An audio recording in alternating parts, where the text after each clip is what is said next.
Can you hear me now?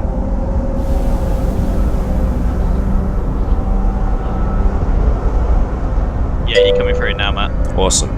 Just do you say, can you hear me now twice? So that's a good sign.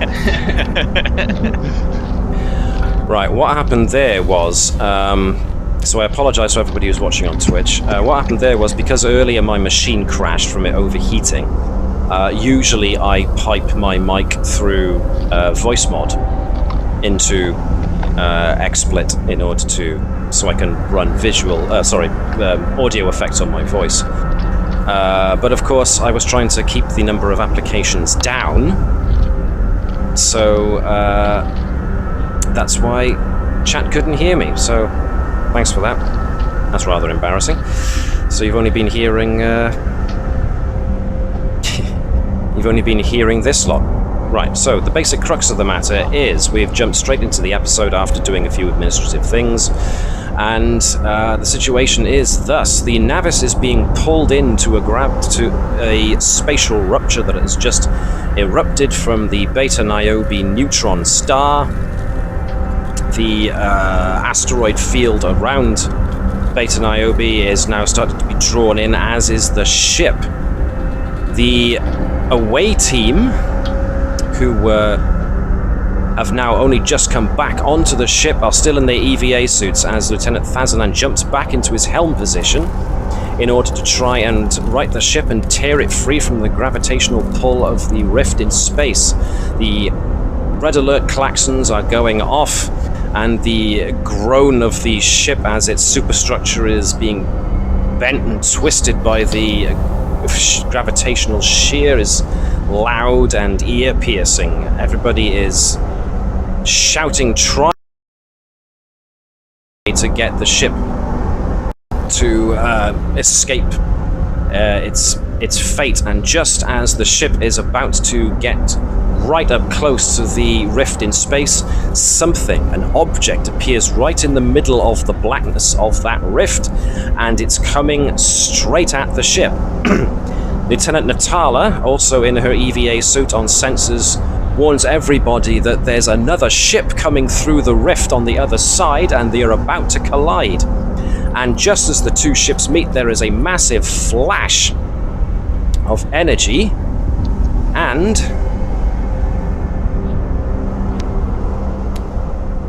we jump back to space some hours ago. And I will now ask Webby to read me the bit of text I gave him to read. First Officer's Log, Stardate 49150.9. The Navis has departed Naranja Station and set course for Beta Niobe system. With Captain DeCass still absent, Admiral Bana Stoker will be commanding the ship and the mission. Elected to brief the crew while in transit to this system, which lies currently in unaligned space. So, we cut to the conference room of the Navis. So, Admiral Stoker is at the head of the table, and everyone has arranged themselves as they usually do. And Admiral Stoker has brought up on the view screen over her right shoulder a map of the Beta Niobe system. We'll be heading off to Beta Niobe, which is currently in unaligned space, as opposed to when it was actually part of the Federation about 100 or so years ago. Beta Niobe was formerly home to a species of humanoids called the Sarpedons, who lived on the fourth planet in the Beta Niobe system, sharing the name of their species. Originally a spacefaring civilization like most member states of the Federation, about 100 or so years ago, it was deemed that their star was about to go supernova. As such, the Federation flagship, the USS Enterprise, was dispatched to the Beta Niobe system in order to try and evacuate the Sarpedons before the supernova devastated their star system. However, when the Enterprise crew arrived over Sarpedon, they found that no trace of humanoid life, except for one single life form, existed on the planet. As it transpired, as much as the Sarpedons were a spacefaring race, they had apparently concentrated their research into time travel. Thus, when knowledge of their system's doom was upon them, instead of creating a means by which they could escape off-world, they instead apparently came up with a means of escaping their fate by casting themselves back in time to various points in their own planet's history. They managed this via a machine which they called the Atavachron. The crew of the Enterprise ascertained this, and after the last member of the Sarpedon race who escaped into his planet's past managed to evacuate himself through the Atavachron, Captain Kirk, Commander Spock, and Dr. McCoy beamed themselves back aboard the Enterprise and managed to warp out of the Beta Niobe system just as the star went supernova. Ever since, Beta Niobe has been an unclaimed system, mostly because after the star went supernova, it became a neutron star. Most of the planetary debris and gases have formed something of a nebula around the neutron star. Things have remained largely unexplored due to the gravitic shear in the system, thanks to the neutron star's gravitational emanations. Nobody's been there in a while. However, we're about to change that. Now, my research into all the various different cultures that have been impacted by this long-dead civilization that we've been finding evidence of within the Shackleton Expanse recently, I believe may have had an influence with the Sarpedons in Beta Niobe. So that's where we'll be going. We'll be heading into the Beta Niobe system, and we'll be scanning all the planetary debris in the system for any and every possible sign that we can find of any xenotech, any archaeo-xenotech at that. Any questions? What makes you so sure that this planet is going to have a similar technology? Because I'm pretty sure you were confident that Beta Eurosci was going to have technology that was of similar ilk, but yet the power pack that was found is different. The power core that we did find within that archaeological dig did indeed turn out to be not influenced by the same civilization that I hoped it was. You're quite correct, Commander. However, my sources have been alluding to a possible link with the Sarpedons of Beta Niobe and the other civilizations we've been finding influenced by this ancient culture. So I am more confident that we will find the results that we're after in this particular system compared to the last one. Did the fraying seem more prevalent when Sophia asked that question? Say that one more time, Sean. I can't quite catch that. You're a bit echoey. Does the fraying of her psyche seem a bit more prevalent as Sophia asked that question? Not more prevalent than it was before, but she's still definitely... Can I get you to give me an insight and command check, please?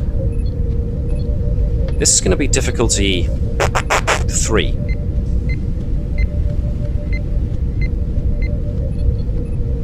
I am so glad we have no doubts about our Admiral. I suppose in that case, then can I burn empathetic elephant as determination on this? Alright then, yep.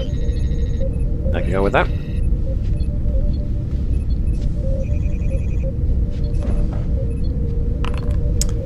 Two successes. Okay. So, you try and push out with your empathetic senses, and you meet the same wall of stony control. But that's the interesting thing. You meet stony control and not stony resolve.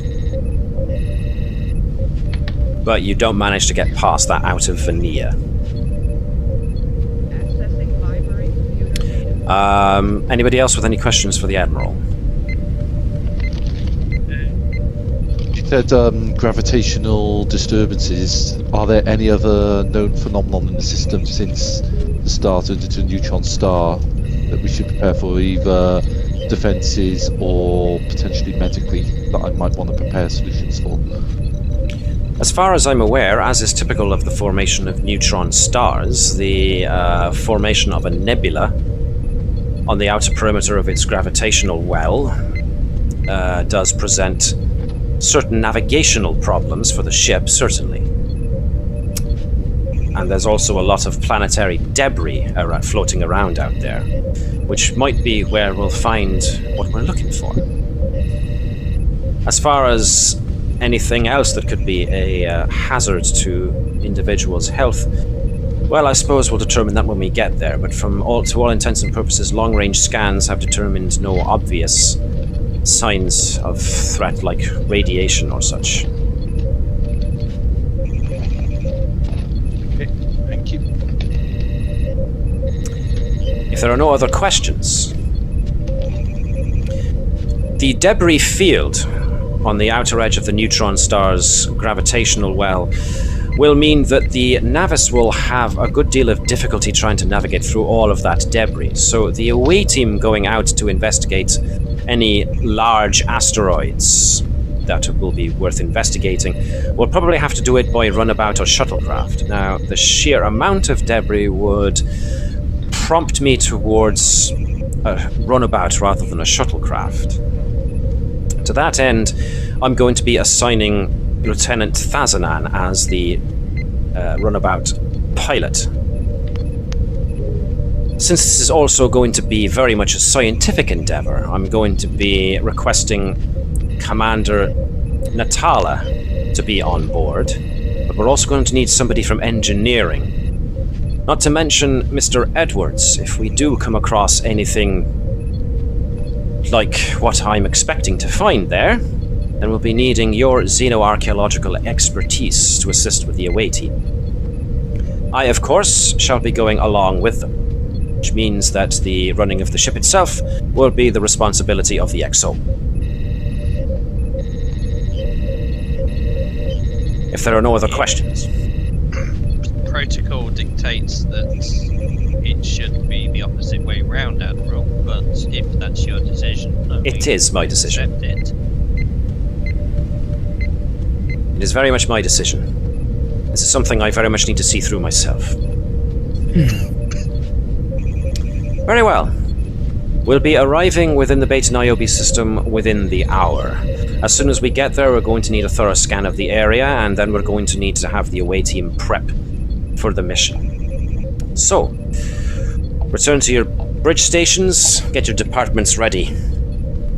I expect everyone to be ready to enact the away team mission within an hour of us arriving within the Beta Niobe system.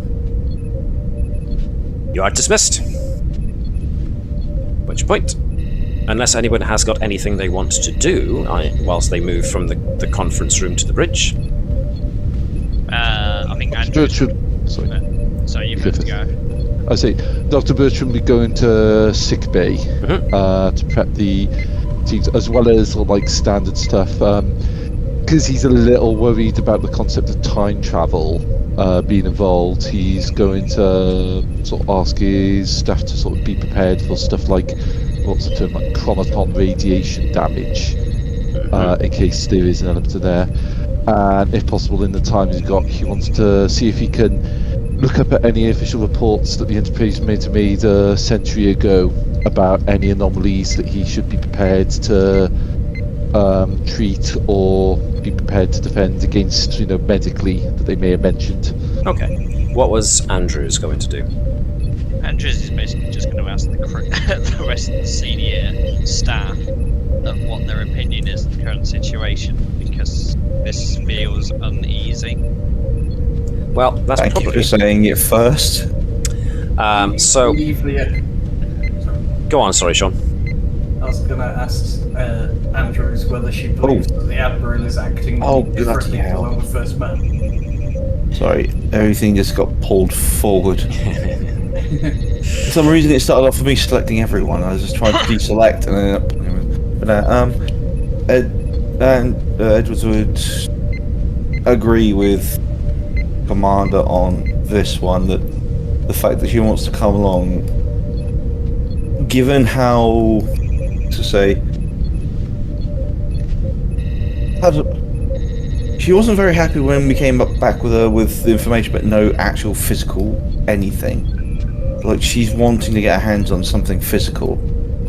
The fact that she's going to come down now, I'm concerned she may let her, whatever's driving her, maybe get the better of her and touch something she shouldn't. So the level of disappointment, that was the word, that she had at the last set of reports when we haven't brought anything back, but we still had interactions with this technology, has been bizarre to me. Whereas your captain was at least interested and enthusiastic, she's after something very, very specific. And I'm afraid of what happens if we find it. Our captain. I believe as well the Admiral. It seems like she's running out of time to do it. It might also be that for some reason she thinks she's the only one who can identify what it is that we're supposed to be looking for. I personally... Sorry, you first, come on.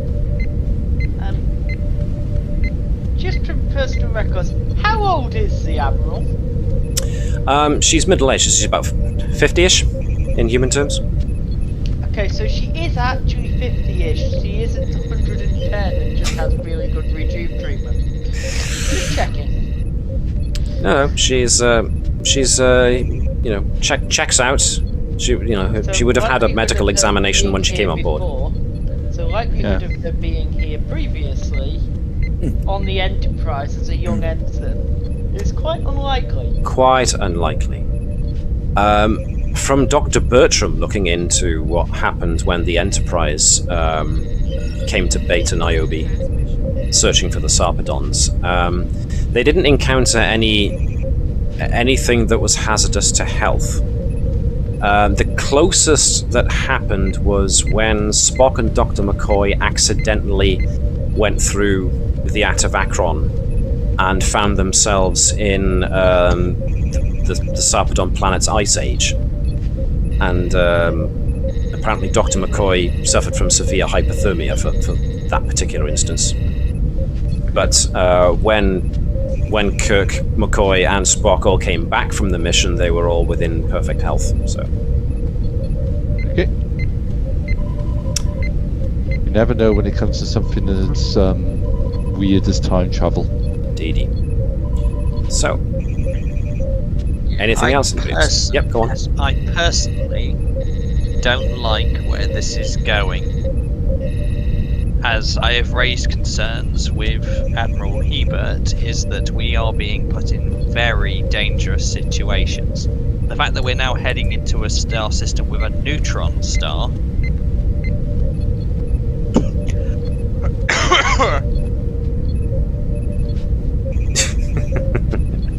Hopefully everyone can read that. Navis gonna go and do that.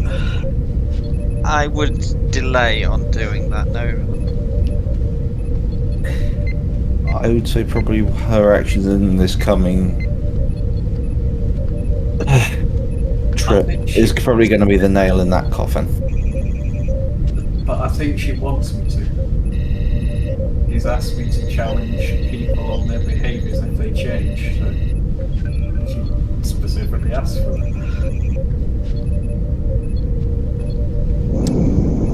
It might get us a few answers. What was that, Jan? Are you saying that they are two sort of parts to a fighting each other? Possibly. Like I say, it may get us a few answers.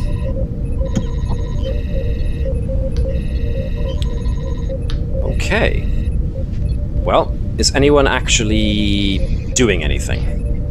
Yes. I am going to go and make sure that all of our internal sensors are set up for chronotons, Okay.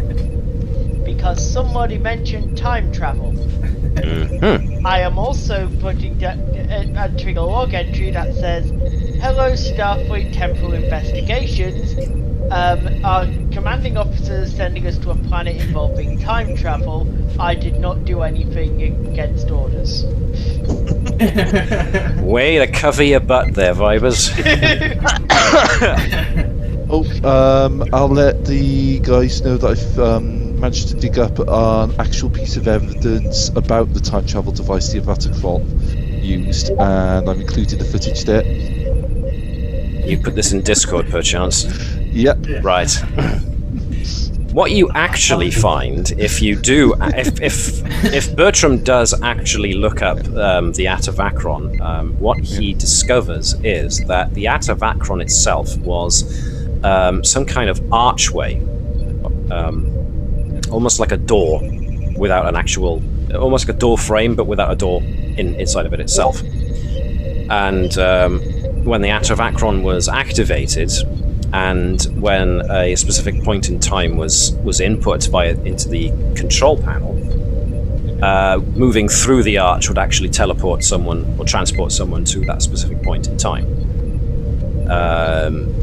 They didn't manage to get any. I don't think they managed to get any samples back, but the away team, the Enterprise away team, did find that the Sarpedons had a vast library of almost like digital media discs.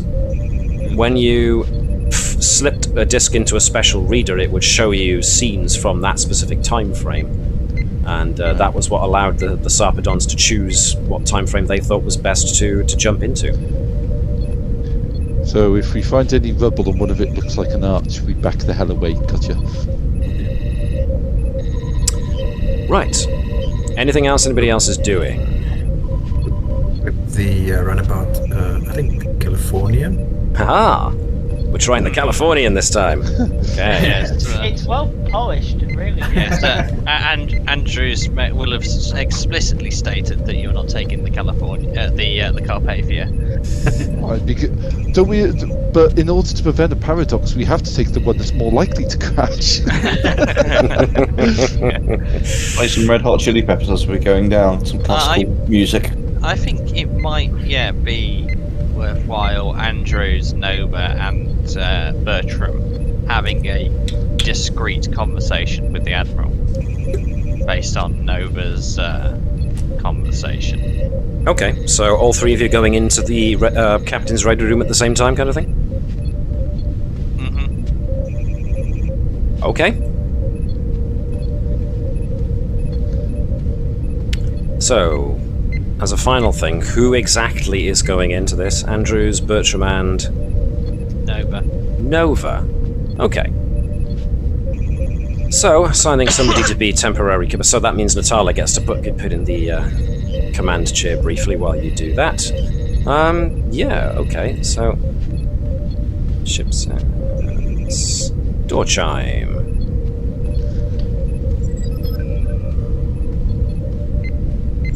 It takes a couple of rings, but eventually you hear, "Yes, yes, enter."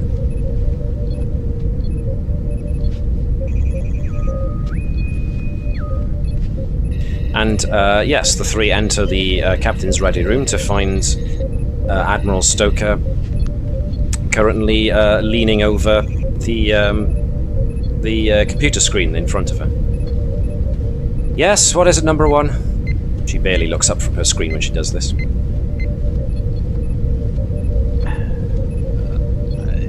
Where we answer that. Okay. Do you want to do it as a roll rather than a speech then? No. Admiral, permission to speak freely.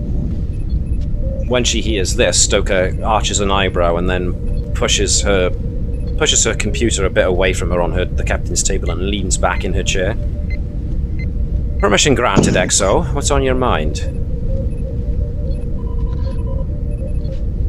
Well, Admiral, per conversations between Lieutenant Nova and the rest of the senior bridge crew, is as per your statement to Lieutenant Nova, you have tasked her to inform when members of the crew are exhibiting behavioural scenarios different from when they first joined the crew. And you found some? She leans forward at this. More a general observation of what we're seeing, Admiral. She leans back again at this. Why don't you come out with it plainly, Commander? What's actually on your mind? Well, sorry. It's alright. Well, Admiral, since you have taken control of the Navis, is that your behavioural patterns have changed. You think...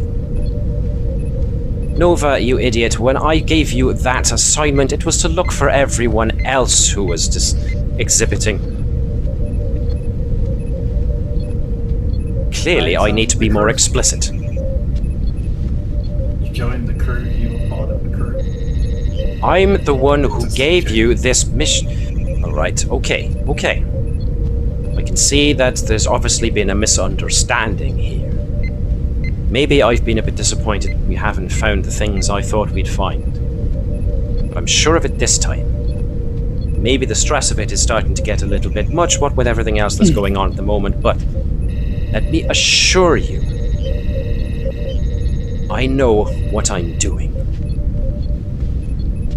And as long as everybody follows orders, and nobody acts like they're an agent of some other power trying to influence this mission, everyone's going to get along just famously.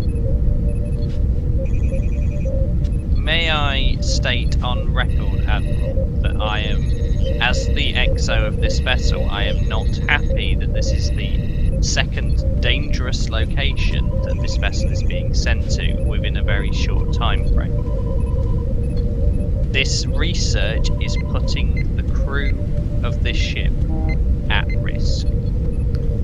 I would like that noted on the record. Fine, I'll put it in my log. But exploration was never kid business, Commander. I would have thought you'd know that by now. You're an explorer yourself. Space isn't kind. And what we're doing, what we're potentially up against here, could be massive and far-reaching. And if I choose to feel that pressure myself, and if I choose to keep things close to my chest, it's because I'm trying to protect you and myself from the larger repercussions that could come our way if we don't play this very carefully. Perhaps it would help the people in this room to know what those repercussions may be. You say you want to notify your behavioural changes, but it's your behaviour that's changing. My behaviour has not changed. Maybe I'm just feeling the stress of it a little bit more. Exactly, you're becoming more frantic, more rash. I've always approved of that as a trait. As Commander Andrews has said, it's putting the ship at risk. This ship has been through quite a few scrapes. I'm sure it can manage a few more. In any case, I'm sure we'll find something this time. My contacts assured me of it. And if we don't, Admiral, where next? Are we going to go and skirt around the edge of a black hole for information? Don't be ridiculous, Andrews. Admiral? Yes, Doctor. One thought does pop into mind. The best evidence of opposing forces, as you've insinuated too, was the Taliban incident. Yes. I believe you said yourself that despite all the doubtless efficient and thorough checks that you made, she was able to almost effortlessly slip in past both your own suspicions and the ship's defences, as it were. Is it feasible? I don't know what the context that you mentioned are. Is it possible that they may have been compromised as well? Instead of infiltrating the ship to stop whatever it is that you're afraid of, they might actually have taken the, how best to put it, psychological profile of the crew and decided that your contacts coming from you from the other side may be feeding you false information to actually take the ship to dangerous and false locations, both as a direct threat to you and perhaps more insidiously to increase tensions between your mission and the crew, as we are starting to see here. I guess all I'm saying... May I ask why? She seems to want to say something, but then she pulls it back and starts considering her words very carefully. The information I'm getting, this time it's going to be right, and when we find it, it will assuage everybody's fears. I'm sure of it. We just have to find it first before anybody else does. That's where we're going to Beta Niobe. That's where we should find the next clue. We're wasting time sitting here in what's now my office, where you should be in there making sure that we get to Beta Niobe in one piece. Just trust me for a little bit longer. That's all I'm asking. Now, I believe that there's an away mission to prepare for. It would probably be best if things were made ready for as soon as we make system. Don't you think? Very well, Admiral. Then you are dismissed. Let me know when we are in the Beta Niobe system. Okay, and pretty much you pretty much exit onto the bridge. Yeah, from that is that Andrews will pull Bertram to one side and state that Regulation 121 Section A is a potential. Can I linger in the area and try and trigger it without seeing it? Just checking for Gareth's benefit. That is that the That's the dismissed medical by officer. medical thing. Yeah, the medical officer has the right to relieve the commanding officer if they believe that they are unfit for duty. Because that whole conversation has got Andrews' heckles up quite badly. Did Bertram kind of like take Andrews to the side to have a quick private conversation? Well, Andrews has already taken the doc to one side to have a private conversation. So. Well, I'm taking him even further side to have an even more private conversation. To the other side for a loud one. Yes, Doctor, meet me in the turbo lift. Just don't step outside. Into the Jeffy's tube. It's like in the cubicle in the toilets. Steady now. So, that's just ridiculous. Bertram will say to Andrews the Tannenbaum thing has actually started to worry him more, because if it wasn't for Tannenbaum, I think that probably the Admiral was consumed with basically complete paranoia. But because of what we know about Tannenbaum, it does indicate that there is something, not necessarily what she believes is going on, something is going on. And Bertram's concern currently is not necessarily through like he said, directly corrupting her sources of information, but whoever sent Tannenbaum there may literally be pressing the Admiral into trying to actually deliberately losing credibility and possibly having a breakdown through this disappointment, which we've already seen evidence that she is prone to that from the last mission. She seems so set against this even remote possibility that she might be wrong here, and I'm afraid that if it turns out this is another dead end, that may permanently make like a crack in her mental, psychological profile. Mm-hmm. And I think basically given Tannenbaum's expertise, as you know, was psychological profiling, she might have literally... I'd be surprised if she hadn't spent time profiling her. I'm fairly certain she was profiling the crew, and she might literally have decided that Navis was an excellent environment to bring down the Admiral. The problem... Let's keep an open mind, but I'm concerned. I think this conversation would probably actually be had amongst the rest of the senior bridge crew as well. Okay. Well, other than like the sort of like the Bravos will be sent away.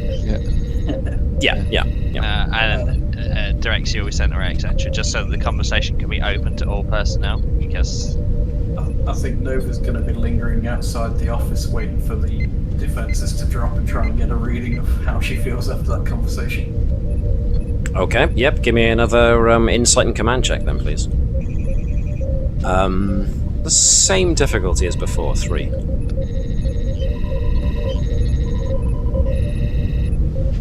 throw you into the mission to get it all out.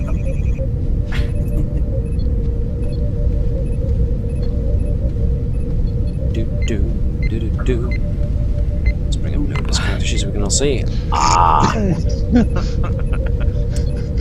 Well, I got inside. He knows about it. Right, yes. 3 successes, so you get what you need. So you do manage to get through the outer veneer, but yeah, so there is definitely a note of desperation in Stoker's emotions. There's a very hefty... You got the successes you needed, actually. There's a very hefty wad of guilt in there, too. And there's also the amount of anxiety that one usually feels when one is keeping a secret. So deliberately trying to keep something secret and worried about letting it out. And unfortunately, as you go poking around, you realize that you've kind of left your mental fingerprints in there as you were getting a little too curious, and it was like, ooh, hang on, what's this? And you weren't cloaking your investigation into Stoker's mind. And it's as you realize that you feel her suddenly slam the gates shut. And Nova is mentally expelled with a fair amount of force, to the point where I'm actually going to inflict stress. As Nova physically reels back from being kicked out of Stoker's head. And I'm going to say that Nova spends the rest of this episode with a slightly bloodshot eye. oh my, she got pink eye. Have you been up all night counting chairs again? That's where you get for going poking where you should. Go in the club, put in a bionic. Now, the fact that Stoker doesn't come charging out of the captain's ready room to confront Nova about this is curious. You think. You're expecting a telling off, but you don't get one. So, if there's anything else, then we eventually get notice on the... Give a computer alert noise. You get notice from the computer on navigation that you are entering the Beta Niobe system. Okay. Standard procedure. Drop out of warp at the far edge of the system. Shields up. Half impulse power. We are not taking any bloody chances. So I suppose we'd better notify Her Majesty as well. So, yep. Out of the captain's ready room strides the Admiral, who has very much got her full mental and emotional shields up. There is a very definite glare in Nova's direction, but if she has any emotions about what she knows Nova did, she's not showing them, and she sits in the captain's chair. And I'm just going to quickly shift you over to the Beta Niobe map. So obviously we haven't launched the Carpathia, the California yet. Californian, innit? Indian. Yeah. Carpathia Californian. It's actually there as well on the on the represented actor data. It does say California. I cannot see the map other than the health bars. I don't own a token here. Okay, let me fix that. That's the Navis, so everybody should. Because it's a neutron star. Oh dear. Technically, neutron stars are fairly bright because they're spinning so rapidly they're just firing out radiation. Now, you all should Yes, be please. the owner of the Navis, but is it because I've been an idiot and haven't given you vision? I don't think there's a lot. Yeah, I don't think there's a light source. No, it on does that. say unrestricted vision range. I can't even see the Navis now. I can't even click on its I health was gonna say, I bar. don't even see the Navis. Okay. I've literally just got a black screen. And Beta Niobe dots moving around space, it. token vision, fog exploration, and an unrestricted vision range, no darkness, grid, ambience, everything like that checks out. Let's have a look at the Californian. This is based on. You guys are the owner of the token. Yep, you can see the bars for now for it, or the Navis. If you can see the bars, and that suggests things are loading very slowly. I'm going to refresh to see if Yep, that helps. refresh. So yeah, if you No, it says you do not own any token with vision in this scene. Yeah. If we're the owners of the tokens, do the tokens themselves have vision, or has that been knocked off something? No, that's they a don't. good point. There we go. Yay! Sorted. Hey. That's all it was, is the tokens don't have vision. Okay, let me do the the Californian as well. Oh god, that asteroid in the middle of the screen looks very arch-like. Avoid! Avoid! As soon as you get near it, it just sits there and goes waka waka waka waka waka waka waka waka. So, Actually, it looks a little bit like a seahorse. you know, as a slight aside, I was just watching before I joined, before I threw the stream out, I was just watching the Next Generation episode about the little girl who had an imaginary friend that became real when an alien adopted the form of the girl's imaginary friend. Yeah. And there was a scene in 10 Forward where Guinan was talking to Data, saying that the shape in the nebula around the neutron star, funnily enough, reminded her of a sailing ship. And Data went on a tirade about how he finds it interesting that humanoids like to try and find meaning in things that are essentially just erratic, chaotic forms. And anyway, it is clearly a bunny rabbit. So there we are. Just learning. Ironically, Guinan didn't see any actual sail ship. She was just messing with Data's head. Probably. So, you've got a fairly dense set of asteroids, as well as the as well as the nebula gases to contend with. So, this scene, this map of the Beta Niobe space gets a couple of traits. The first of which is neutron star gravity. So the closer you get to the neutron star and its gravity well, which quite handily is noted out by some rings of debris. The closer you get to that, the more likely anyone is to get pulled in, and therefore attempts to pilot any starship within that gravity well become very difficult. Obviously, there's also the other trait for this area, which is asteroidal debris. Again, posing a very definite risk and upping difficulty of any and all piloting checks within the nebula.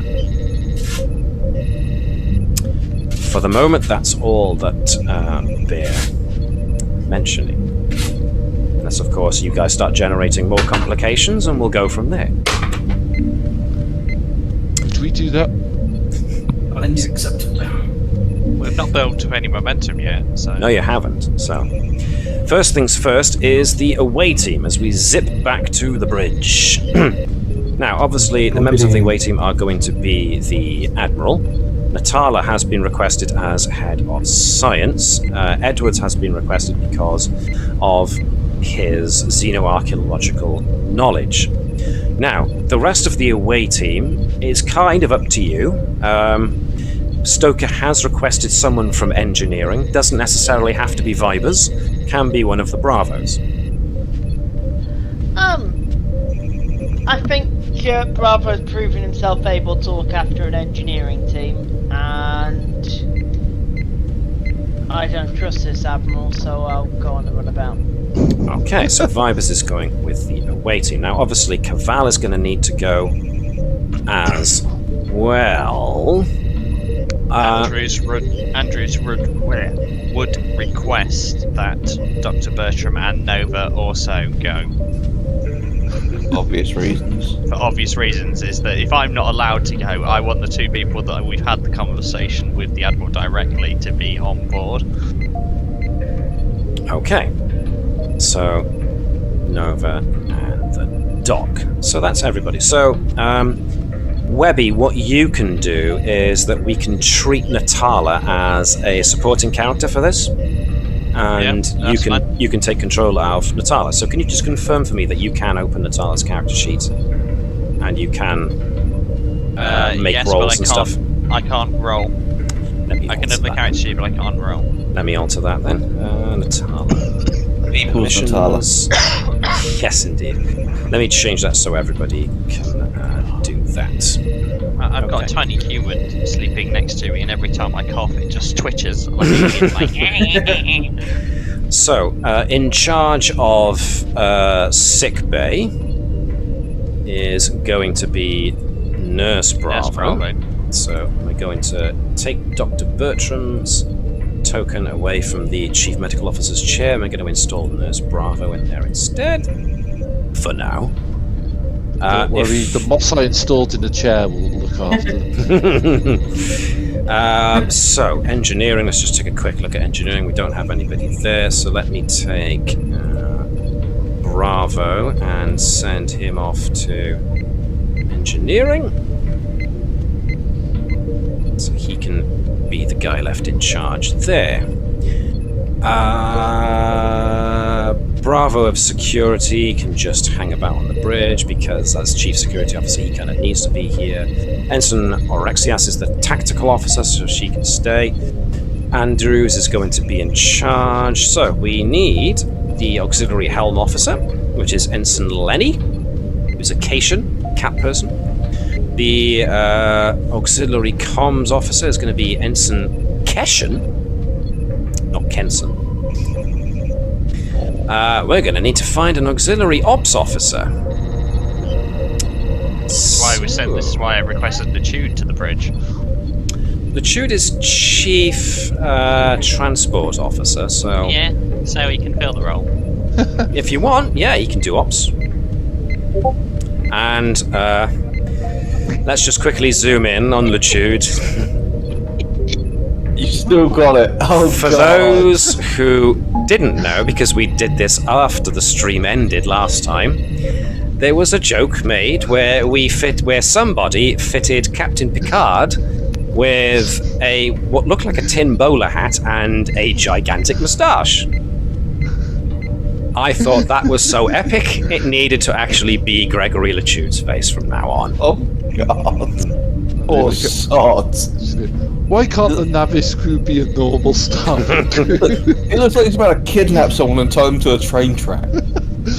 No, don't be ridiculous. It'll be tying them to the warp nacelle.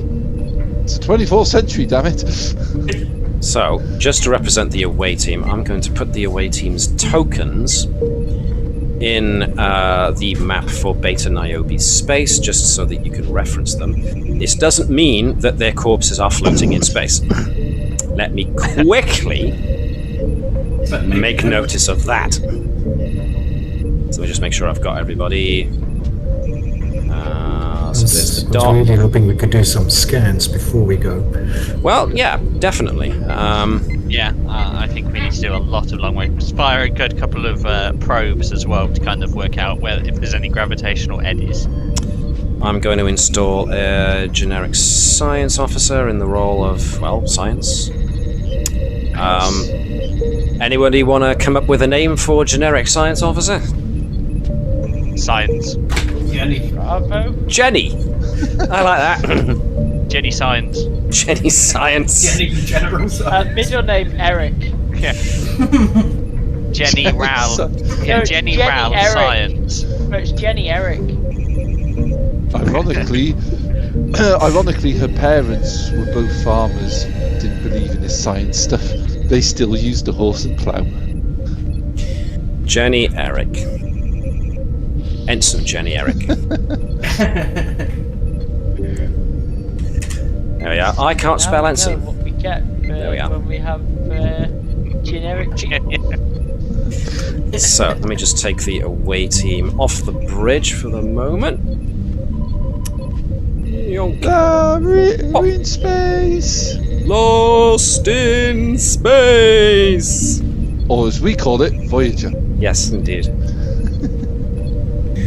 So, the away team. So before the away team goes, yes, we're going to have to do some scanning. So, Webby, since you're being Natala, you can probably best if you access her from the actors directory on the right-hand side. Natala has focus and sensor operations, and you are just going to do sensor scans of the neutron star and its nebula. So this is going to be a difficulty 1 sensor check, and somebody, let's go with, Jan's already been the ship. Let's go with Davis. You haven't had a chance to roll much yet. Let's do Davis do the Navis. Why haven't I thought of that sooner? Because you're too busy thinking about Ensign Jensen. Kenson, yes, thank you. So if Davis, you could be the Navis. That's not going to get old. To do sensors plus science as an assist to Natala, just to find out what you can see. And I am going to employ the trait of the debris field on this. What does that mean in forced reroll? No, it means you got 0 successes, so now it's all on Natala. But I'm spending a point of threat to make it a little bit more tough to read, so it's going to be actually difficulty 2. What map are we on? Because Just use the actors directory for now. yeah. You know where to find that. Natala, what you want me to roll? Sorry. Let's go with control and science, with a focus on sensor operations.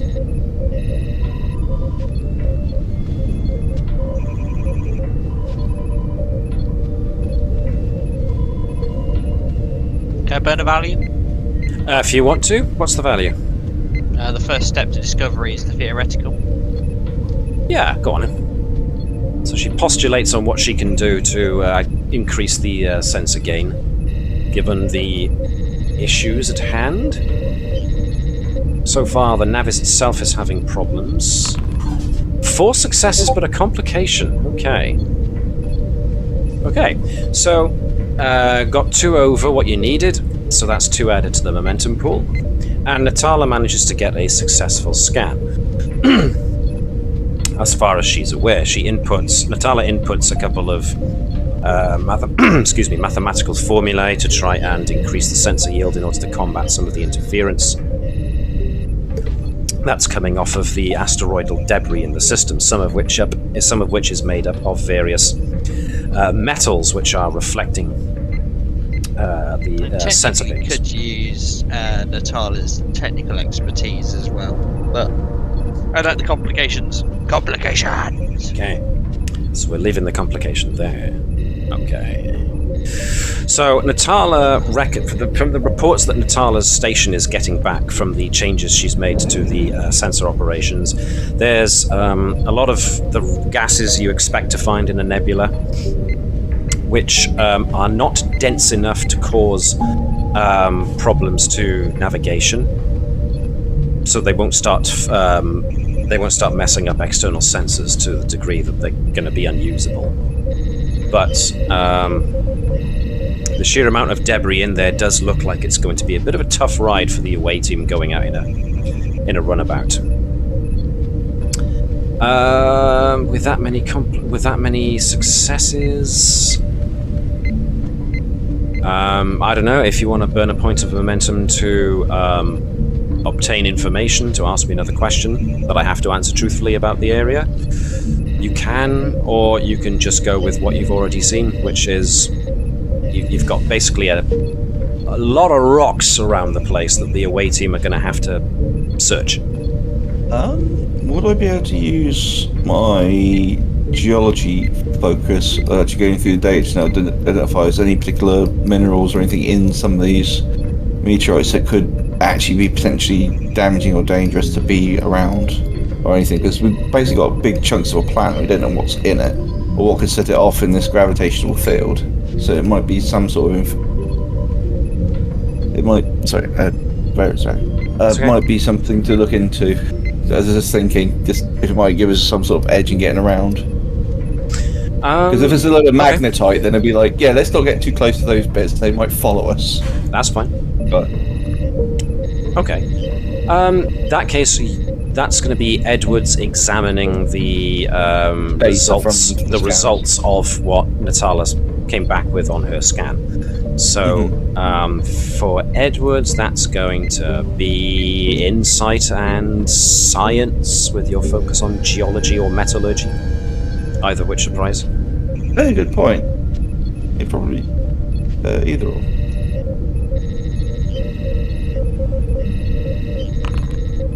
One success, which was pretty much what I wanted. You find a lot of what you expect to find in planetary debris, which is mostly iron. A lot of heavy iron. Nothing that suggests any kind of hazard. There are a couple of traces here and there of metals that could potentially reflect back sensor pings, for lack of a better word. Sensor signals. Phantom signals kind of thing. So, watching out for potential sensor ghosts might be a thing. Other than that, you got a lot of runting large rocks floating around out there. Yeah, okay. Make the helmsman and Taran scanners aware that some of these might be giving off false readings. Alrighty. So, with that, are there any other preparations that the away team would like to make? Now, by the sounds of it, Admiral Stoker wants the away team to be examining asteroidal debris, which can potentially mean actually going out and standing on these bits of asteroidal debris. So, EVA suits are going to be a must for those on the away team. So, what I will do is, to make things a little bit easier for you, I will bring your tokens back into visibility. So the away team, you're kind of off to the left of the... oops, there's Cass. Hello, Captain! She's back! She's gone. She's been hiding, eavesdropping. She's been in the Jeffries tubes all along. Buried in the walls all along. You knew it. That's why Nova's been getting the weird emotions of "Help me!" I'm stuck in the wall. She's in the torpedo launcher. Don't fire the torpedoes. So I am just going to grab some equipment, so an EVA. So remember, do you remember where to go to get equipment?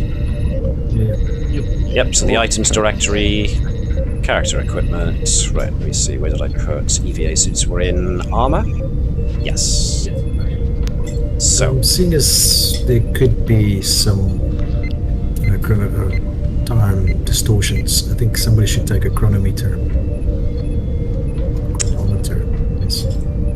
chronometer. Did I not put those in? Cutting. Oh, there it is. There, under tools and portable items. Yeah, that's a good one. Chrono trigger. It has opportunity 1, but because this mission does involve investigating a planet that did have time travel, I'm more than happy to waive the momentum cost for a chronometer in this mission's regard. So yeah, if somebody wants to take a chronometer with them, then that's absolutely fine. Do we need the anti-grav sleds again? I wouldn't have thought so, because out there is the vacuum of space. So Yeah, I'm not expecting to need much of that. What I will pick up though, I'm really thinking an emergency transponder sounds like a really good idea. Mm-hmm. I think I've still got the what was it? The pattern enhancer from before. Might be useful. Yeah, Okay. I'm gonna take an emergency transponder. Something about Right. an untrustworthy admiral and floating off into the deep darkness of space makes the engineer twitchy. I've seen that ancient Earth film Gravity, and I didn't like it. But Sandra Bullock was fantastic. Is that Apollo 14 or something like that?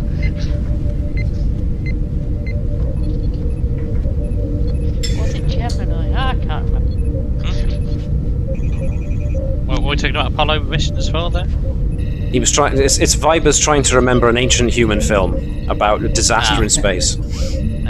I believe it was called 2000 AD: A Space Odyssey. Nova's more thinking Wasn't that a Armageddon. historical thing? Exactly. Nova was thinking more. What? Sorry, Sean. Armageddon, bit of Bruce Willis.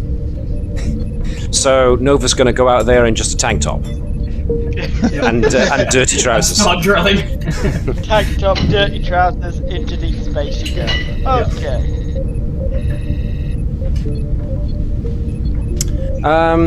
Yeah, I'm actually going to also impose a trait on Nova as a result of the consequence of the reading of Admiral Stoker. I'm going to say that you've had psychic blowback. So any attempts to use Nova's, any attempt to use Nova's empathy is a little bit more difficult from the rest of this episode. Any other preparations the OA team wants to make before they go? Yep. There are chronoton sensors on the runabout. I was going to say roundabout there, but that's completely The different. magic roundabout. For any of those old enough to remember that. Okay, no problem. For everyone else, it's time for bed. Okay. So, meanwhile, for those, obviously, Andrews is staying on ship, so Webby can take command of Natala. However, for anybody, for when we come back to doing stuff actually on the ship itself, does anybody want to nominate who they want to play when they're on the ship? I mean, we've got everybody here, but some of the other... I'll just bring in some of the other supporting cast. There's Nurse Bravo. Well, there's Engineering Bravo. There's Engineer Bravo as well. Which Bravo do you want? Oh, do you know who I want? Bravo and I'll No, I'd rather take Bravo if that's okay. So, The important thing is we're starting the greatest musical group in the history of the Federation, Andrews and the Bravos. I want Mr. Minoko. yeah, he's probably a ninja master. The bar. Meanwhile, at Just the bar. sat there, just like. what would you like to do? What effect? He's only what there dice? when you want a pint. What dice would you like to roll? None. Although I do make a mighty mojito. So, who wants to be Bravo the engineer? Do you want to swap, Davis? I'll be the engineer and you be the nurse. Go on then. Okay, so Just because I think it'd be funny that we both come back and go, what happened? I have no idea. Andrew's, of course, by Webby, so this still leaves Bravo of security. I'm kind of liking the fact that Ensign Jenny Eric is called Ensign, but she says that she's a lieutenant, and I approve of that message. What do you mean? I'm feeling. It's just not as fun. Pop! What do you mean our ensign has just been demoted?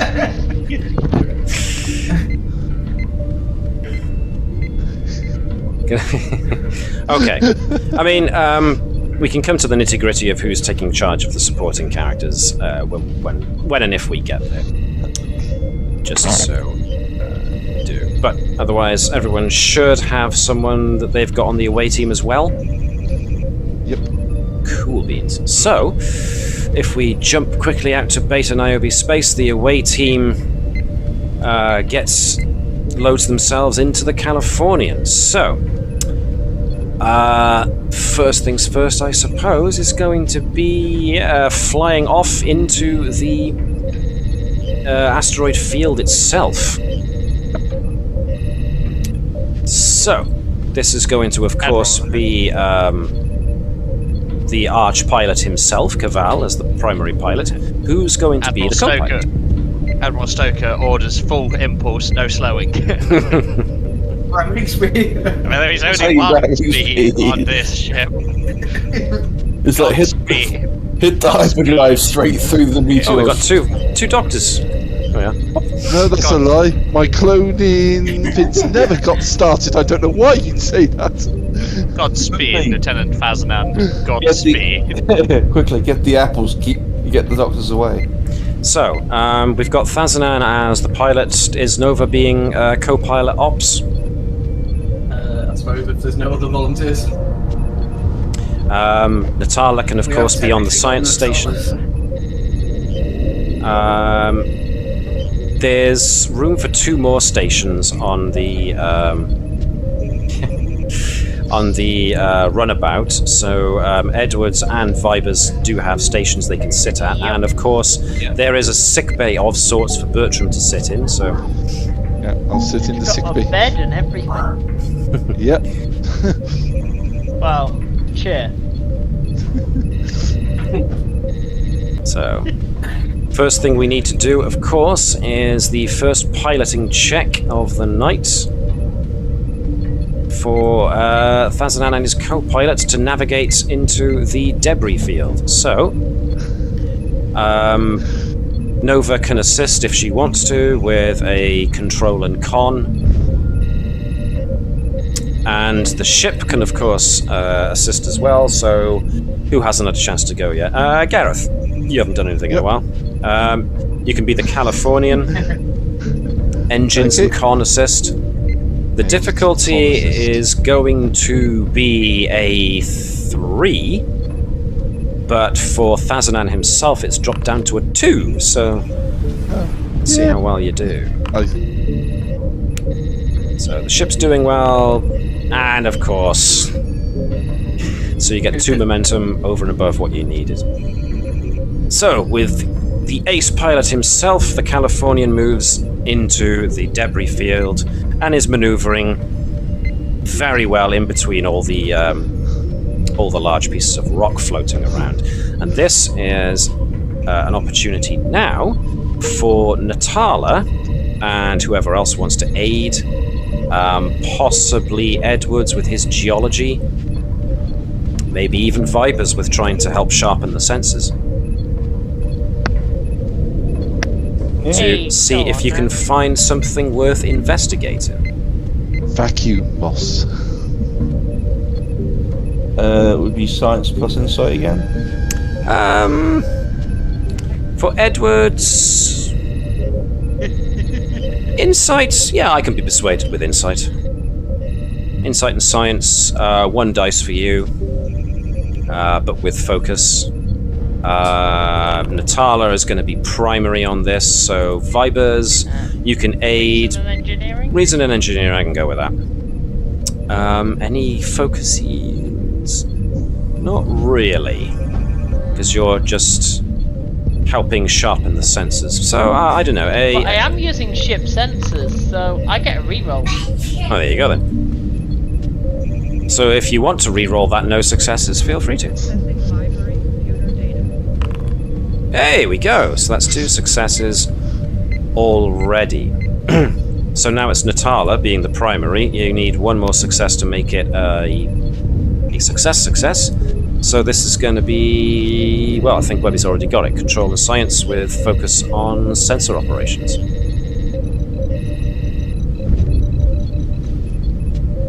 Success. Oh, hello. Okay. So that's 3 successes, means that you did manage to successfully. I might use Nova's technical expertise on that. Natala's technical expertise. Yeah. You're not using mine. Hands off. Smart. Hang on, have we rolled with the ship? No, we haven't rolled with the ship, have we? No, the ship has not rolled. Yeah, attempt to task assist by the ship's computers or sensors. Okay, so it's not that. So, Yan, you're going to get something to do potentially. So, let's go with Gareth again as the ship. Yep. It's fine. It's complication. It is specific for ships. But you do need to do the ship doing sensors because, you know, momentum. Yep. So, the ship will get sensors and science. Science.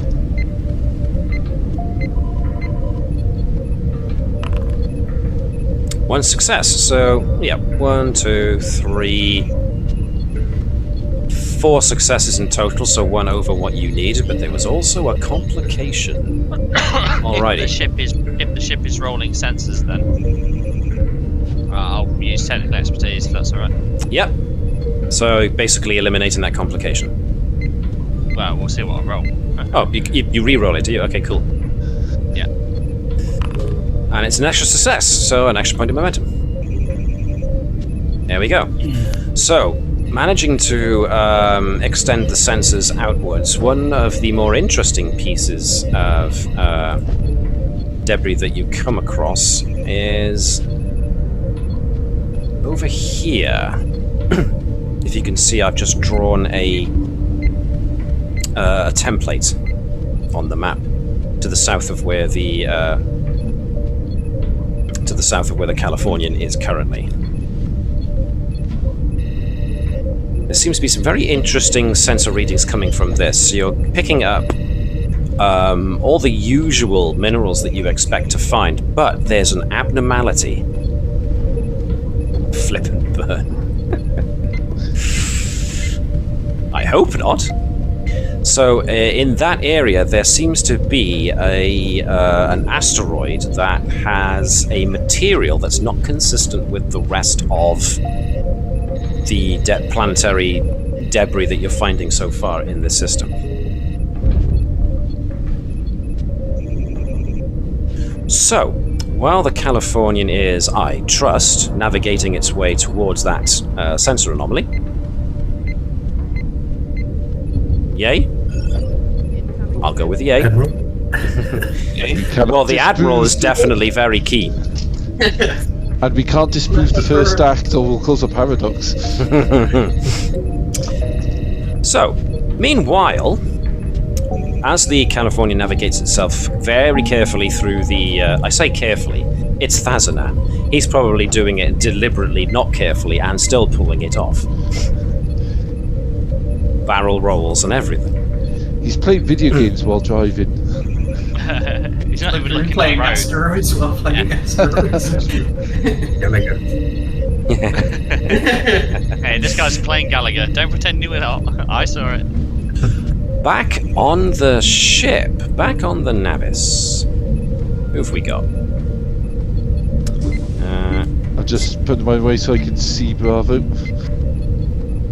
Let me knock those guys off as well. There we go. Hello, Doctor. Doctor escaped. He got away! No, he didn't. Hang on a second. Damn you, clones! It was like a Scooby-Doo thing. They pop in and out the doors. You know who's responsible for the clone, though? The Chute! Stop stroking your snidely whiplash. Mustache. Back on the bridge. I was just checking. I'm sure I saw Dr. Bertram on board the ship. Must have been a sort of like a sensor shadow. Wasn't it, Mr. Latude? Interestingly enough, He's twirling his mustache now. Like, no, it wasn't me. He's released the clones from the buffering in the teleporter. well, Andrews is of course now in charge of the bridge and the ship while the commanding officer is away. So, yeah. So, Engineer Bravo is currently in engineering, but I'm going to leave his token here on the engineering station. Similarly, I'm going to leave Nurse Bravo's token in the medical station on the bridge, but currently we're assuming that Engineer Bravo is in main engineering and Nurse Bravo is in sick bay. Everyone else is present where they should be. Told you before, it doesn't matter how much you shout at it. The roof is still 3 foot shorter in a Jeffries tube. Right, Bang! Ow! Clear it. And, yes, Andrews being left behind is not great, but orders are orders. And, So primary bits will be Ensign Keshin will be tasked with maintaining a continual comms channel. Mhm. I think Ensign Jenny Eric will be taking sensor data, plotting the path that they took, so that if needs be, the Navis can follow, or potentially with the emergency launch the Californian, whilst Bravo is ensuring that shield power is working, and Latude as ops is ensuring that power is distributed to check for any radiation sources, long range scans, etc. alrighty. Okay. So those orders have been issued out, everybody knows their role, and those measures have been taken. And that's when Andrews and Bravo of Security hear that come from the tactical station. Ensign Oradas looks at the tactical station and just goes, that was weird. What did you see, Ensign? Oh, nothing, sir. Must have been a sensor glitch. It's gone now. But for a moment, it looked as if there was a small power reading. There was an energy reading on Deck 18, Section 7. That's antimatter storage. But I'm not reading anything now, so must have been one of these sensor glitches that we warned about could happen. Antimatter worries me. Bravo, I suggest that a team is sent to investigate. Better to play it safe than sorry, especially with antimatter storage. Lieutenant Bravo of Security would indeed agree, I would imagine. So, Bravo leaves the bridge. As Bravo does leave the bridge, so let's see, bridge is deck 1, you're going down to deck 18. So, get himself in a turbo lift, start going down, and that's when I'm going to ask for Lieutenant Bravo of Security to give me an insight and command check. difficulty 2. And I'm actually going to spend a threat to up that to difficulty 3. So who is controlling Bravo of security at this moment? I've got access. Who wants to, then? Oh, Open for anybody don't to mind use. if no one's called in. I'm the engineer. Okay. So So Alex what was it? being Bravo security. So can you get Bravo to give me a presence and command check, please? Difficulty 3. No focuses apply. Security protocol potentially? No, not in this case. Buy a dice with momentum where it max. If that's alright with everybody else, buy a dice with momentum. Buy a dice with momentum then. Mm-hmm. 6. 2 successes. Okay. So, Bravo goes into the turbo lift and starts heading down towards deck 18. When he gets to antimatter storage, he has a moment where everything in his mind goes quiet, but then comes back again. And it was enough to make him pause for a second, and then scan outwards with his telepathy. But he doesn't find anything out of the ordinary. He still feels the minds of all of those crew members on deck 18. Being as low down the ship as it is, it's not as highly populated as some of the other parts of the ship. So Bravo just kind of shrugs that off a minute and finds the room for antimatter storage. Just going to throw Bravo in here for a minute. Doop. Comes in through the actually no, there's the turbo lift door. And antimatter storage is the door on the north side.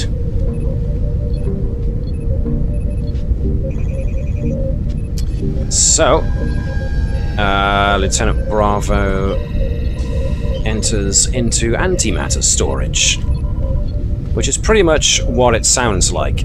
You have a number of highly secure cylinders, and in some cases, the smaller boxes in the middle of the room. Can everybody see this map? Yep. Cool. So, the large cylinders on the outside are the secure containers for the antimatter, the antideuterium. The lockers in the middle are various bits of safety gear for handling of, in case of spills, but also means of additional creation of storage for antimatter. And at the moment, it looks like everything is in its place. Now, I will allow a, let's see, a control plus security roll check from Lieutenant Bravo to see if he notices anything. This is going to be a difficulty 4. Meanwhile, in main engineering, I would like somebody, whoever it is, to give me a insight and command check for Bravo of engineering. Okay. Whereabouts is his fin? I will shunt us to main engineering then, briefly. He's in supporting characters, I think. Okay. But I've chucked us to main engineering, so we can do that now. Okay. So what was the roll I'm making? Insight and command. Insight and command. Any of his focuses apply? No. Okay. And this is also going to be difficulty 3. Okay. Spin up. Do you want to spend momentum, or are you alright with what you got? Well, I don't think momentum will really help with that. Okay, yep. So, whilst in engineering, Bravo is just there doing his duty, trying to remember the checklist of stuff that Viber's left him. Yeah. And he has a moment. there's a brief moment where there's things on, not in main engineering, but as telepaths, obviously the Bravo brothers can sense the minds of others around them. They're not actively scanning people's brains, but it's like hearing people's voices in a room. You just know they're there. You're not listening into the conversation, you just hear their voice. You know how many people are roughly around you by hearing their voice. In a similar fashion, the Bravos can just know people are around by the sense of people's minds just being present. And for a moment there's a gap. But it goes away so quickly that Bravo just thinks, that was weird. And thinks no more of it. So, back to antimatter storage.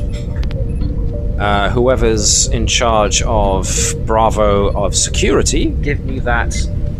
It was control plus security. Any foci can we use? I'll say foci. Do you think security protocol? But if not, then I will go with security protocols.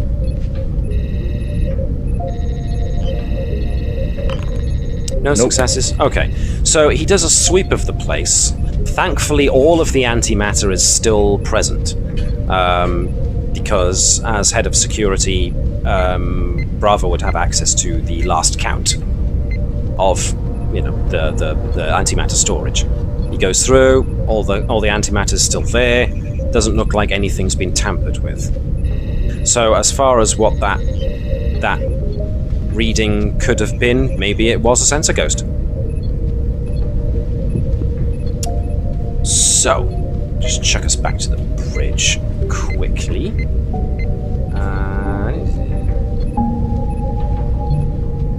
Just check my notes here a second.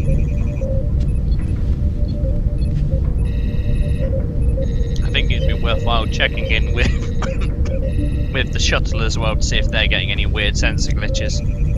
And to advise them that we appear to be getting some sensor glitches on the Navis. Which is a good point to take us back to outer space. Final frontier. Alright then. The Carpathian makes its way over to the place where the sensor anomaly was found, and as you start getting closer, you notice a semi-large asteroid that is large enough that it has other smaller asteroids spinning around it. But thanks to Thazanan's awesome piloting skills, it shouldn't be a problem. But the thing that does immediately draw your eye as soon as you get within sight of that large asteroid, as it turns, the light from the neutron star illuminates a very familiar shape on the asteroid. The shape that makes Admiral Stoker dart up from her seat and race straight towards the viewport at the front of the ship. You see a 5-sided monolith on the asteroid, just floating there in space like a children's spinning top. compare the date to previous records. What was that, Jan? Sorry? Please remain seated while the seatbelt sign is on. The non-smoking sign has also come on. So I'm quickly going to move Peeps's tokens down closer to where we are to represent us. So it's not easier.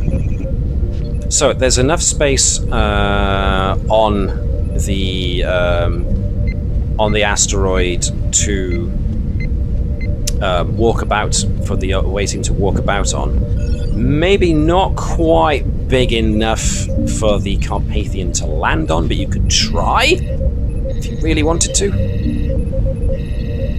Well, we'll just nudge Nova, sitting next to him, and indicate the Admiral. Nudge, nudge, wink, wink. I can try and get a reading, but I guess I'm handicapped in that sense. Yes, quite. Yeah, it's like trying to listen when somebody's boxed you in the ear. There's a lot of ringing going on. But it's fairly obvious, and what her demeanor is, because Stoker says, "I knew it. I knew it." So, can we basically scan it and compare it to previous data? You can do a basic scan from out here, yes. So, either Edwards can be the principal on that because of his metallurgy and geology and his other expertise, or Natala can be the lead because of her sensor operations focus. It's up to you guys how you want to do this. I don't mind either way. Sean? You said Natala, sorry, I thought you said Nova. Yeah, it happens a lot. Yeah. Well, still, I asked for opinion, and I'll let him finish.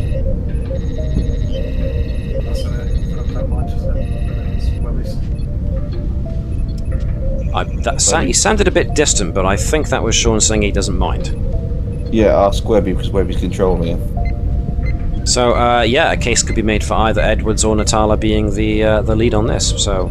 Go for Edwards. Okay. Natala can definitely assist. What am I picking? So, this would be control plus science, I would think. And your... Your metallurgy could certainly come in, but so could your ancient technology. As well as xenoarchaeology. Yeah. In general. Lots of things. Okay. So you definitely got to focus. So Natala can aid. Is it worth buying momentum? Sure. Yes. I'm going to make it a difficulty 2. Natala can also use control and science using sensor operations. And somebody, Sean maybe, can be the Californian with sensors and science check.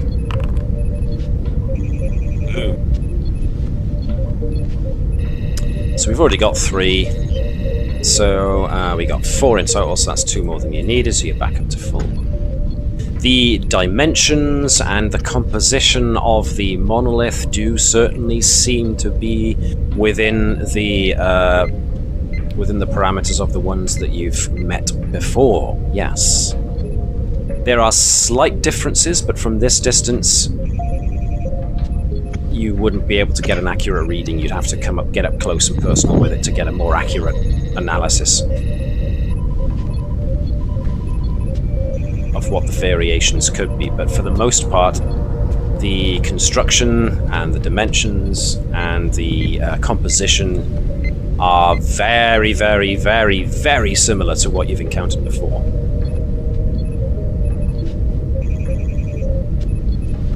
So, this again broaches the question of, do the away team want to land the Californian on the asteroid and then just step out? Or do they want the Californian to park itself as close but still be available to move if necessary? What would you like to do? I think my suggestion would be to not land. We do have a transport. You do have a transporter, and the distance isn't all that great. There would need to be some transporter shenanigans because, like I noted, the asteroid that the monolith is on is in motion. It's just kind of spinning on its own axis at the moment. If I can handle a warp core. So if you can handle a warp core, you can handle a transporter. So yeah, this is going to be an interesting transporter maneuver. So this is going to be a difficulty 3 one. So I can go with a control and engineering check for transporters. Aided by the ship doing structure and engineering. Is anyone else who might have transporters in focus? Gavel can try to minimize the relative movement as much as possible. Okay. Transporters in focus. Nova does have transporters as a focus, so yeah. Okay. So let's see, we've got Viber's Well, does Vibers want to assist, or does Nova want to assist? Nova's going to assist because he made the bold claim. Yep, okay. That makes sense. So, we'll get a control plus science with focus of transporters out of Nova assisting, so 1 dice from Nova. Vibers was doing... This is going to be a... an argument could be made for reason or control on this. And Vibers is the principal. So control and engineering. And Caval can assist by trying to keep the trying to match the movement of the asteroid with the ship. So that would be control and con assisting with your regular focus there. So that's 1, that's 1 to 2, that's 3. So there's room for the ship to aid. Oh my goodness! What's the ship aiding with? The ship will be aiding with... Explosion. Because it's mostly transporters, it's going to be aiding with... sensors and science? Woohoo!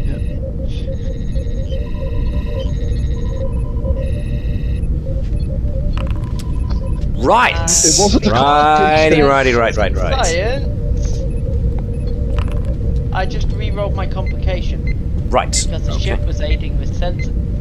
but we've still got a complication with Caval trying to match the rotation of the ship with that. Okay, so we got 1 success, we got 2 successes, and a complication. And I said you needed... So, I can't remember how many successes I said you needed, so I will go with the 2. So, the away team... Who's going on the away team to investigate the monolith? I'm staying here so somebody can... Do stuff with ship. Okay. Caval's going to need to stay because, pilot. The Admiral is insisting she go, so she's beaming over. Woo! I'm going to be required to go, I imagine, due to my David's expertise. Nice scratch down the side of the ship with that asteroid hit. Well, it's funny you should mention that, because... Quite.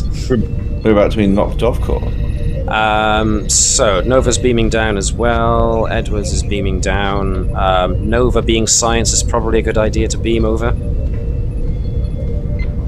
mean, Natala. Natala, pardon me, yeah. Again, that's someone else aiding that. Does the doc want to beam out with them so that medical help is on hand, or do you want to wait so that medical help can be on hand when they're beamed aboard the ship? I suppose I should go out there and get ready to do field medication just in case one of them does something to cause an explosion. Not naming who I'm looking at right now. Alright, so...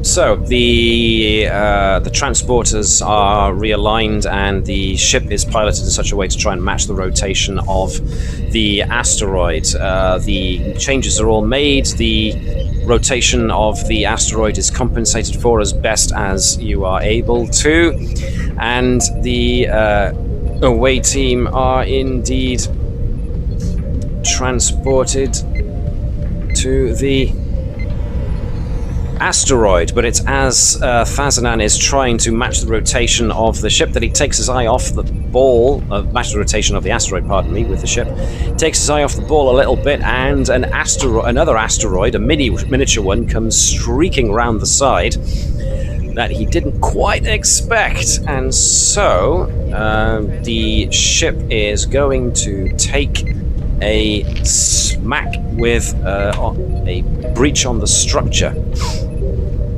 of the ship. Vibers go. Clang! Now, rule is... Sorry. Now, to be fair, that one came out of nowhere. It kind of streaked around from the shadow of the asteroid, and was using the larger asteroid's small gravity well to propel itself around. So that one came in on the blind side. But impact. Whenever structure system suffers one or more breaches, the entire ship shudders, power conduits rupture, consoles explode, and personnel are hurled around. So we have to roll a challenge dice. If I roll an effect, a random character on the ship, of which there are 2 of you, will get injured. So let's see what happens. Well, 1d6. Nothing happens. Thank God. So the doctor. Go on. Sorry. No, I was trying to make a joke. Sorry. Go ahead. So the clang of impact, everybody from the away team beams down fine, but the California itself gets smacked off to one side. Thazanan is going to have to make a control and con check to try and regain control of the Californian as Vibers gets lurched from his from his seat, but nobody gets injured, thankfully. But yes, I am going to... Californian. The Californian can give us an engines and con check to assist with trying to regain control. And I'm going to keep the difficulty to myself. 2 successes by the man, the myth, the legend. 1 success, you got exactly what you needed, even though I used fat to up the scale. So, the Californian does spin for a bit, but thankfully Fazanan is able to bring it under control. And the away team look on with a bit of alarm at first, but then the Californian kind of spins itself around, rematches the rotation of the asteroid, and you can see Fazanan gives the away team a thumbs up, but a very cross-looking Vibers kind of looms up behind him as they watch. Mondo, I believe you have work to do.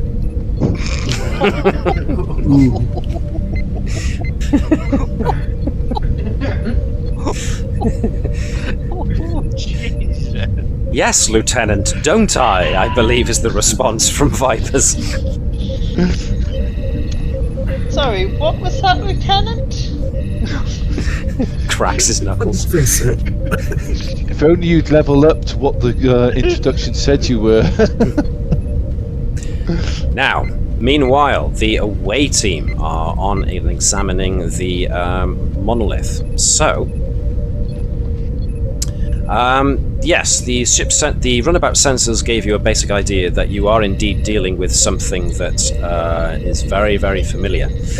Admiral Stoker orders immediately that you give it a full scan and give it a full run over. So whoever wants to do principal on the monolith can give me a... Yep, and aided by whoever wants to aid. You've got no ship to aid you this time, so it's going to be whoever's doing what and down there. I'm going to make this a difficulty 2 because you already know more or less what you're dealing with. So probably Natala would be doing this. Okay, as Really? lead. Okay. Edward's aiding. Nova aiding as well? Yeah, we want to throw everything at it. Okay. So, yeah, justify whatever ones you want. It could be insight. Maybe insight or yeah. reason. Insight, reason, That's it. Control as well through the use of tricorders. I think reason and science is probably Natala's. Okay. I'm good with that. So, Nova and Edwards assisting, and Natala being primary. So there's 1 success. 1 success from you, so you've already got what you need, so anything else is gravy. Navis loves his gravy. 2 successes for 4, so over and above what you needed. Excellent, right. So, The readings you take from this monolith are definitely very, very similar to ones you've met before. There is definitely, it is definitely a full and complete piece with no empty space in it. It certainly has been constructed in a very similar way from very similar materials, in that there's a lot of geometric designs and whatnot tracing the outside that serve as not only pictograms but also as what look like circuits. And with that many successes, it definitely has very strong similarities to the monoliths that you found on... what was the name of that planet? Let me go back through my notes. So this was the episode Tug of War, when you were investigating the Trojan planets. The civilization that tried to uplift its neighbor, and it all ended horribly. HIP 73513. Thank you. Glad somebody pays attention. So, yes, very similar to that. Thank you, Bethany. Light! On hearing this, Stoker says that means that it's capable of channeling power. I want us to somehow channel power into this thing. I want us to bring it up. Vibers, she contacts the runabout. Yes, I need some Admiral? kind of emergency power pack brought out to be fixed up to the monolith. At your earliest convenience, Commander. I want to see if we can power this thing up. Yes, Admiral. Private channel to Nova's EVA suit. Mm-hmm. Nova, did you bring that crystal with you? That's more than likely been left on the ship for safety reasons. That would be inevitable. Unless Sean tells me otherwise, of course. Okay, incoming emergency power supply on your left. Okay, so that's beamed down as well. In my mind's eye, the hatch opened, Viber's arm came out and just lobbed it at us. Did the call from the Admiral go sort of on a public? Yes. Yeah, I'm in the cockpit, so I'm not wearing an EVA suit. Is the Navis aware of the communication? If not, I'll relay this to the Navis. Okay, cool. So, yeah. Speaking of the ship, let's briefly take ourselves back to the Navis. Okie dokie.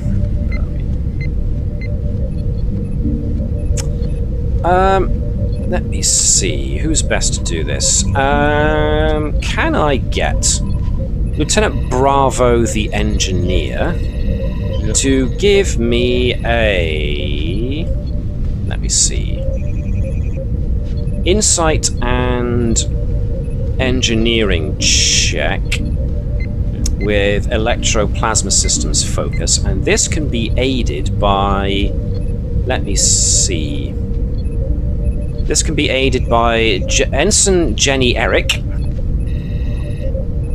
with an insight and engineering assist of her own, and Ensign Oradas, the tactical officer, can also aid this with, let me see, what's the best one to use here? Insight and security for Ensign Oradas. So who's already rolled? Who is... Gareth did that, Sean did that, so... Jan, do you want... not rolled a lot. Yeah. Jan, do you want to be Oradas?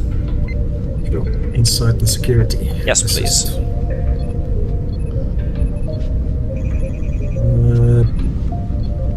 I don't guess focuses don't apply. Let me see. Weapon systems come with a starship recognition. Not in this case, no. But you are just assisting, so it's no big thing. 0 successes. Okay, 1, 2, and 3. Okie doke. So everyone that I've just asked to roll does get an alert that main tractor beam has been just gone offline. Okay. Then Bravo's going to try and quickly work out why that's just got offline. Okay.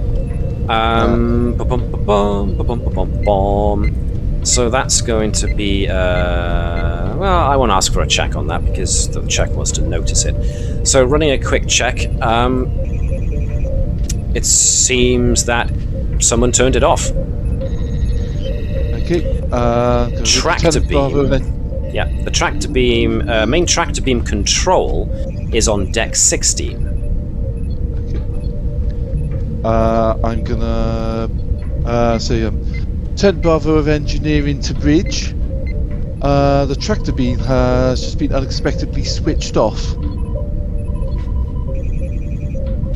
I am now going to ask for each of the Bravos, Nurse Bravo, Engineer Bravo, and Security Bravo, to all give me insight and command checks individually. Individually? Yes, individually. And I'm not gonna name a difficulty. I just want to see what results people come back with. I'm going to assume engineering. Everyone spend the momentum. Okay, I'll spend momentum. Too late. What does that increase it to 3 dice? It does increase to 3 dice, yeah. Okay, but I'll spend the momentum. Yeah. 3 dice. Oh dear. Okay. And we've got Nurse Bravo. Nurse Bravo, yes indeed. So whoever hasn't had a go for a bit. Oh, Navis, weren't you doing the nursing? We swapped over. Yeah, go on then. Yeah. Well, what am I doing? Just give me an insight and command check, please. Spend momentum as well. Yeah, okay. And there's a 4th one we need to roll. I don't know where that Bravo is. Is there a 5? Hang on. I thought you said 4. Unless I misheard. Let me see. Security, engineering, medical. Nurse. That's easy. I think you might use a different word and I didn't quite pick it up. Okay. So we've got 1 success there, 1 success and a complication there, 1 success there. Okay. God, Bravos. Oh, they're the B team. Yeah. Okay. Each of the Bravo... Now, the Bravo quintuplets tend to stay in regular contact with one another. I take this as a given because of the story we've established for them. So, as soon as one of them, probably Engineer Bravo, goes through the motions of that's weird. The tractor beam's gone down. Sends the alert to the bridge, and then has a look. Was having a look before alerting the bridge. Yeah, I think it was having a look was before alerting the bridge.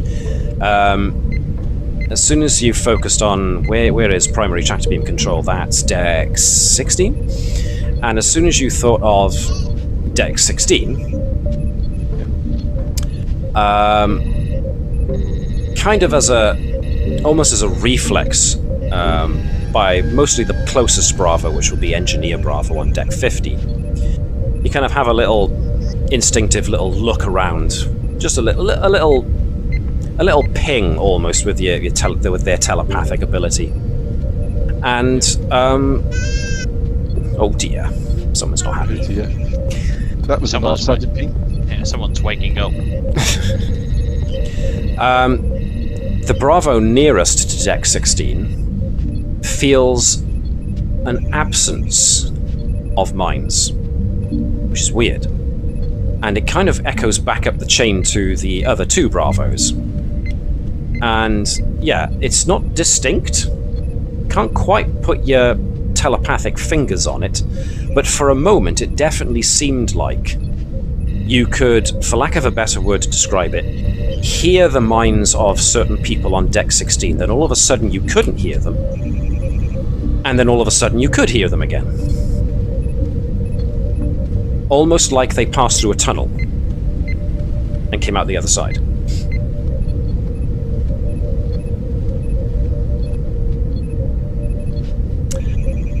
And of course there was a complication, but I'm keeping that particular one to myself. Are the Bravos relaying that? Yeah. Yeah. I just communicated to the bitch that the tractor beam had gone down, hadn't I? Mm-hmm. I'll say, in addition, I'm not sure how to describe it, but I just felt something or an absence of something on Deck 16, which is tractor beam control. Okay. Odd. This is getting suspicious now. I want the security team to check out Deck 16. I also want an internal scan of Deck 16. Oh, Do you want me to lead the security team? Commander? Yes. Take another team with you, Bravo. Check all of Deck 16. I also want a security sweep of all high-level access facilities. Main computer core, engineering, weapons, etc. Because this doesn't seem random, with it being the case of the transporter was switched. The tractor beam was switched off. Sending a open communication to the Californian as well, to advise that we are getting additional situations on board, moving to investigate, be vigilant of potential interferences from external sources. Okie dokie. Because I don't know which door or stairs to use. I've just put him outside as he's on his way to. He'd be communicating other security, basically put together a security team. Yep. So protocol is, yes, that the security chief will put together a small team, but will ask for other security teams to join if they feel they need it. Considering, from what I interpret of Andrews's orders there, it's basically seal off the deck with security teams and give a good old scan of what might be going on in there. Yeah. Yeah, and then also start sweeping other key areas on the ship. Okay, that might take some time depending on the level of detail that you want the internal sensors to capture. Yeah. Question: was there anything? Sorry, I apologize, but Alex is incredibly tired. It's something bad last night. Zoning in and out a little bit. Was it? Did you say there's a similarity to the also lack of mind, or the odd feeling in the anti-matter storage area, or was this completely different? Now that Bravo thinks about it, it does feel very similar. There were mines nearby, then they weren't, and then they were.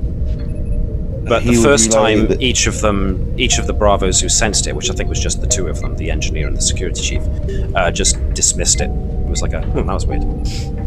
He would relay this back to the commander, as this is now more of a high level situation. Nothing can be taken for granted, as per protocol. So basically, he would like confirm with the commander, would you want an additional sweep of, was it not Deck 16, what was it? The deck with the antimatter? Deck 18. 18, that was it. It was on the tip of my tongue. Basically, it would confirm he after he confirmed that to come up to Andrews, he wants an additional sweep of Deck 18, specifically around the antimatter storage area. Okay. We'll be slightly distracted. That's fine. We expect that. Let me just check my notes a second then. So go from 16 scan, have in the meantime have 18 sealed off. Then once 16's finished off, move up to 18, finish scanning, and checking and feed results back to the bridge before returning. Find nothing major is found.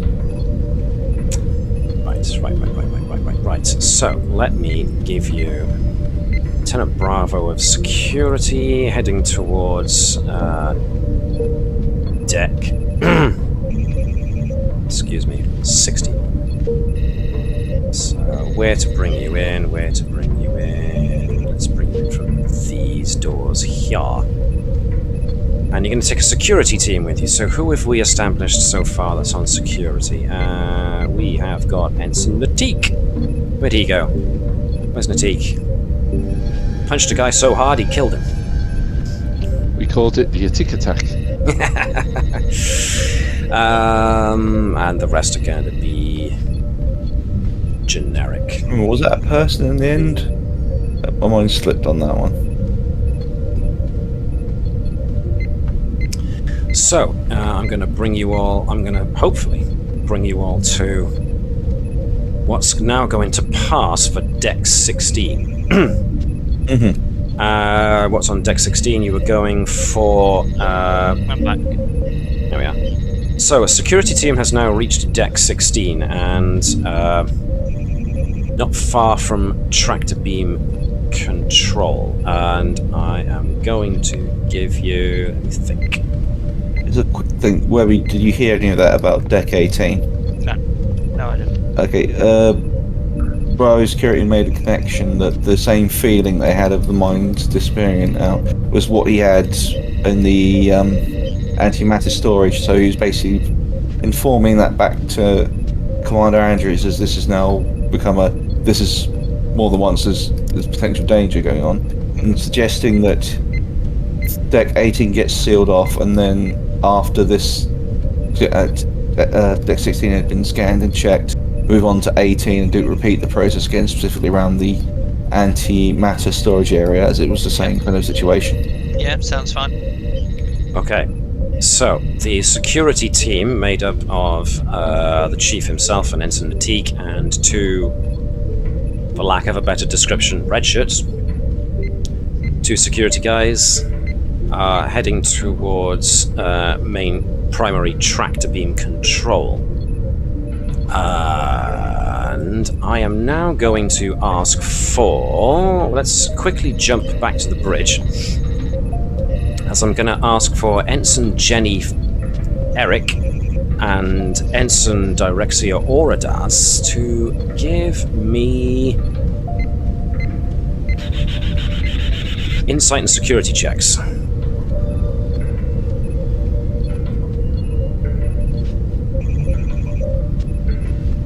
Whoever's controlling those two. So, yeah, nominate yourselves. Someone who hasn't done it doesn't done it yet. Where are we? 0 successes from Jenny Eric, and 1 success from Auradas. So it's the tactical officer that picks this up. This is the last time that I flipping stay with a beta crew. Jeez.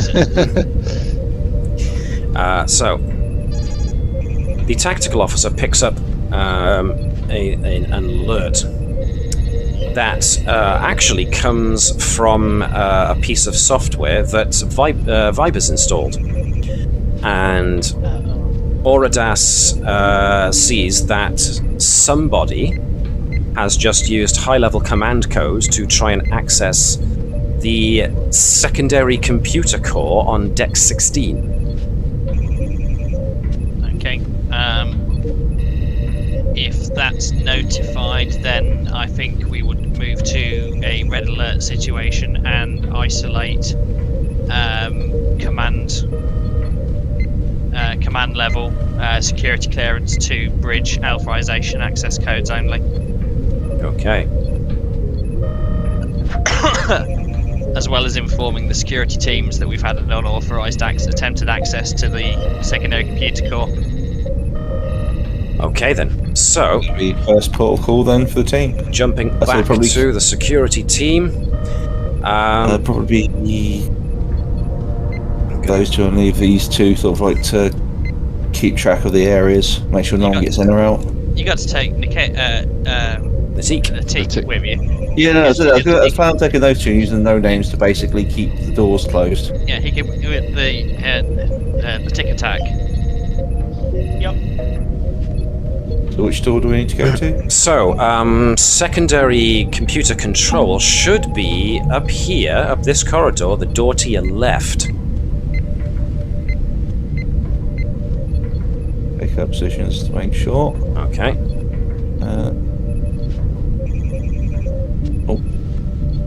Basically one on each side, and Commander Bravo will open the door and with 1, 2, 3.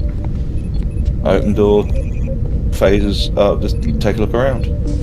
Sorry. And as soon as you open the door, you see there is a humanoid figure hunched over the console that then spins round as the door opens. You see a strangely armored suit that completely obscures the individual's features, just like the token image suggests. There's a faceplate down, and a distorted voice mocks you with, "Well, took you long enough."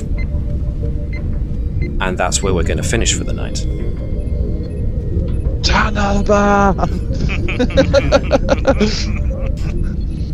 Now, the worst thing that could possibly happen is she makes- lock out the core. No, that makes so much sense actually, you saying that. To the bomb was like, yeah, how she disappeared so well, she never left the bloody ship. Dun, dun, dun. I've got There a is alternate another theory. possibility. So go on. What's your theory? Mine is that it's Captain Ducas. Yeah. Ooh. You want to know what mine is? What? It's Admiral Stoker. I don't know why, I honestly thought you would say it's Moss. I think it's Bertram. It's Moss. We already know Bertram's got a clone, so yeah. Yeah. But this one's the clone from the future. 5 minutes into the future, no difference. 5 minutes into the future. 5 minutes into the future, and he's sort of like 90% Moss Man. Like, what the hell happens in 5 minutes? You don't want to know. You don't want to know. I come from the future to warn you.